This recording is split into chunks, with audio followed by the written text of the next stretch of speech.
Salut à tous et bienvenue dans cette nouvelle vidéo. Aujourd'hui on va parler du branchement du télérupteur. Vous avez été nombreux à m'envoyer des messages, à me laisser aussi des commentaires sur ma vidéo du branchement du va-et-vient. Je vous mettrai un lien dans la description si vous voulez aller voir cette vidéo. Ici j'ai un petit peu préparé le matériel, j'ai pré-câblé certains trucs pour un petit peu gagner du temps sur la vidéo.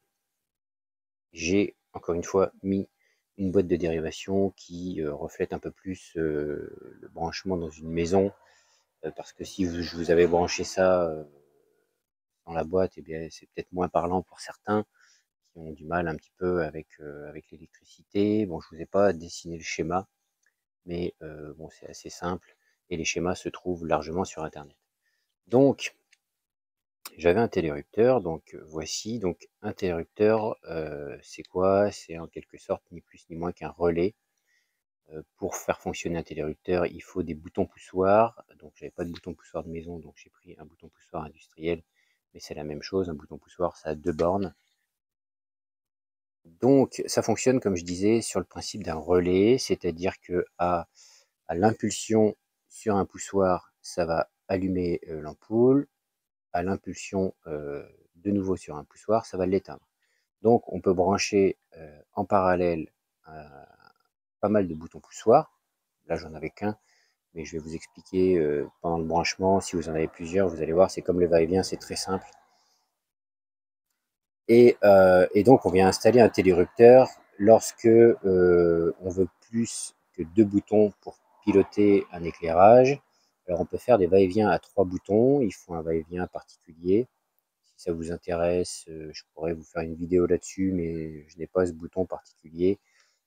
Mais éventuellement, je pourrais vous répondre en commentaire, hein, c'est pas un problème, c'est assez simple.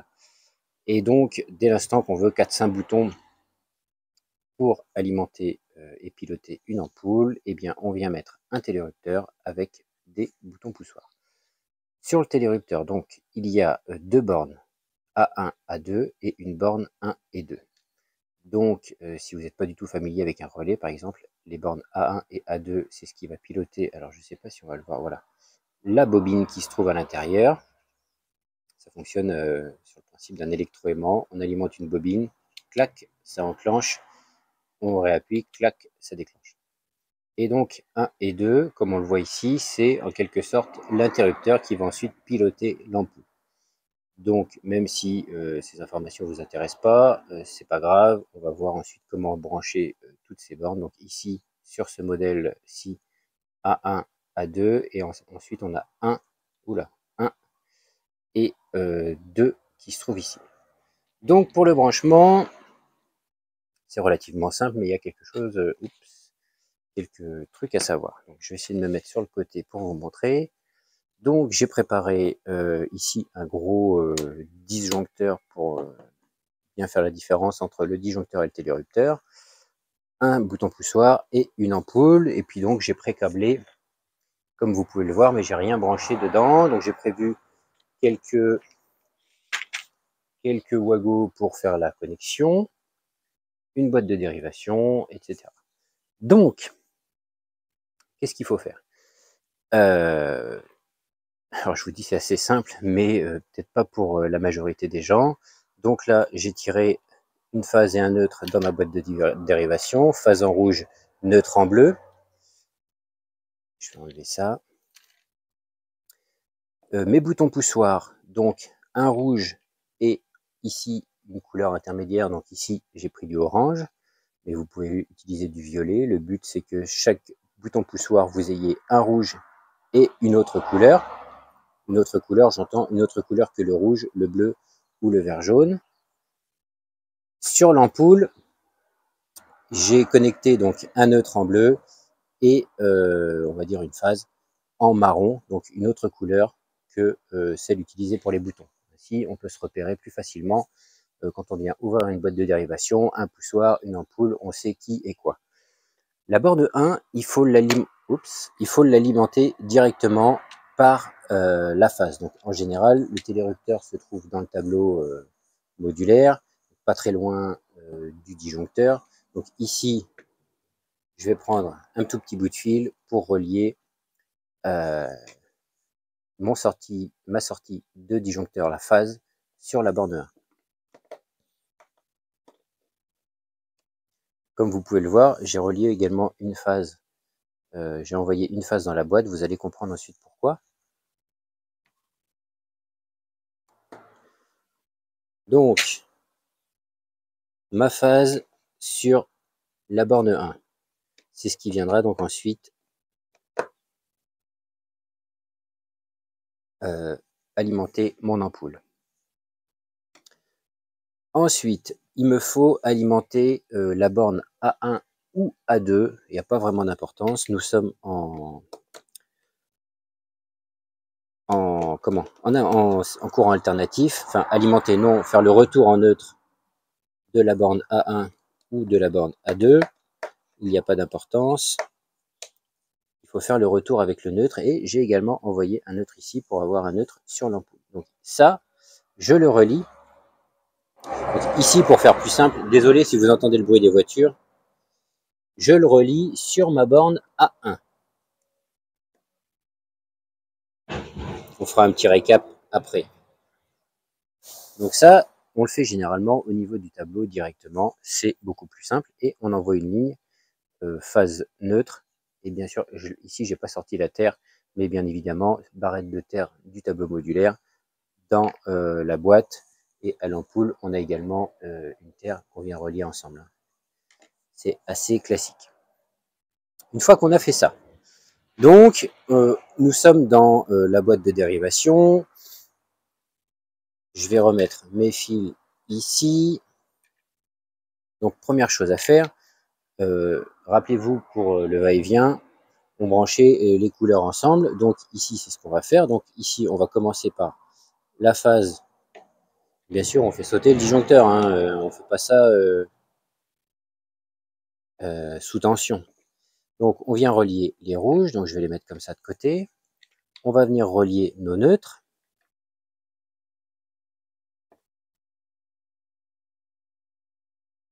Voilà. Donc là, il me reste le retour du poussoir qui ici est un orange. Donc qui doit retourner. Je sais pas si, voilà. Au télérupteur. Donc, notre bouton poussoir, en fait, il pilote la bobine. Donc, je vous rappelle, A1, A2, c'est l'alimentation de la bobine. Donc, on voit avec la phase, on vient alimenter notre poussoir. On repart avec le orange.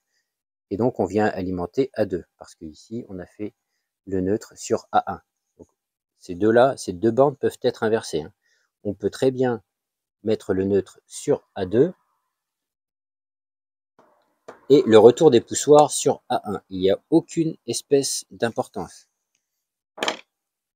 Voilà. Et donc là, qu'est-ce qu'il nous reste? Il nous reste l'ampoule à finir avec son marron, donc qui va retourner au télérupteur sur la borne 2.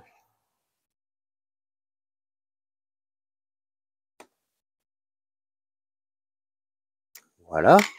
Et donc, ici, les marrons avec les marrons. Encore une fois, on va se faire un petit récap. Ça va être assez rapide et succinct. Voilà. Donc vous voyez, dans la boîte de dérivation, tous les rouges avec tous les rouges, tous les oranges avec les oranges, tous les marrons avec les marrons, et tous les bleus avec les bleus. Pour le branchement du télérupteur en tout cas. Donc, c'est relativement simple. Si vous aviez 4 ou 5 boutons poussoirs, eh bien, vous les faites arriver chacun avec, ici pour l'exemple, un rouge et un orange. Donc, encore une fois, tous les rouges avec les rouges, tous les oranges avec tous les oranges. Très très simple. Donc, on récapitule. On part de notre disjoncteur, on envoie une phase et un neutre dans notre boîte de dérivation. On vient alimenter la borne 1 du télérupteur avec la phase, la borne A1 avec un neutre. Dans la boîte, on relie donc toutes les couleurs ensemble. Le retour, ici en orange, on vient sur A2 et on vient alimenter notre borne du télérupteur à l'ampoule, ici en marron. Voilà, très très simple. Donc ce que je vais faire, je vais alimenter mon circuit. Je fais ça avec que des systèmes de récupération. Voilà. Donc là, mon disjoncteur est alimenté, je le relève. Là, rien ne se passe. Et normalement, si j'appuie sur le bouton, la lumière s'allume. Je rappuie, ça s'éteint. Donc les télérupteurs, on les entend souvent dans les tableaux, ça claque un petit peu. Jour, nuit, voilà. C'est pas plus compliqué que ça. C'est assez simple. Donc encore une fois, on vient brancher un télérupteur lorsqu'on veut plus que 2 ou 3 va-et-vient sur le schéma classique. Si on veut 4-5 boutons pour piloter un éclairage. Et même chose, je vous ai parlé, on peut multiplier les poussoirs, mais on peut multiplier les ampoules. Encore une fois, on utilise strictement les mêmes couleurs pour chaque ampoule. Ici, du bleu et du marron. On ramène tout dans la boîte, tous les marrons ensemble, tous les bleus ensemble. Voilà, c'est très très simple. Il n'y a pas à se torturer l'esprit. Si vous voulez, je vous refais un petit récap. On part du disjoncteur, une ligne dans la boîte, phase neutre, normalement terre. Également du disjoncteur, on vient alimenter la borne 1 du télérupteur en phase, la borne A1 en neutre. On va dans la boîte, donc on récupère notre phase neutre, on récupère le neutre de l'ampoule avec le neutre, la phase qu'on envoie au bouton, on revient du bouton avec une autre couleur, on vient sur la borne A2 et on fait la borne 2 du télérupteur sur l'ampoule, encore une fois avec une couleur. Ici, j'ai utilisé phase neutre, bleu et rouge classique, et j'avais du orange et j'avais du marron. Donc on peut utiliser du orange, du marron, on peut utiliser du violet, on peut utiliser du noir. Le but, c'est que chaque bouton poussoir ait un rouge plus une couleur, et que les points lumineux aient un neutre en bleu plus une autre couleur que celui qu'on va utiliser sur le bouton. Encore une fois, c'est pour bien se repérer quand on a besoin d'intervenir. Quand on ouvre une boîte de dérivation, on va démonter l'éclairage ou le bouton, et on sait qui va où et à quoi ça sert. Voilà. En général, quand on met du rouge, c'est que, enfin, moi c'est mon système à moi, c'est que je sais que mon rouge, si j'en trouve un dans un bouton, dans un va-et-vient ou dans un poussoir, c'est que celui-ci va ou arrive directement de mon disjoncteur qui l'alimente. Si c'est une autre couleur, c'est que je passe par un intermédiaire. Ici, hop, c'est la sortie de mon bouton qui va à mon télérupteur, et ici, c'est l'alimentation de mon ampoule qui va aussi à mon télérupteur. Donc je sais que c'est une phase, mais qui ne va pas sur mon disjoncteur directement. Voilà. J'espère que ça a été clair pour tout le monde. Sinon, n'hésitez pas à me laisser un petit commentaire, et puis comme à chaque fois, j'essaie de vous répondre et de vous aiguiller, quoi. L'électricité, ça peut faire peur, c'est dangereux, il faut faire attention, il faut prendre des précautions. Donc faites tout ça, bien sûr, hors tension. Voilà, donc si ça vous a plu, n'hésitez pas, toujours le petit pouce, n'hésitez pas à vous abonner, activer la cloche, ça fait toujours plaisir. Je vous dis à la prochaine, salut!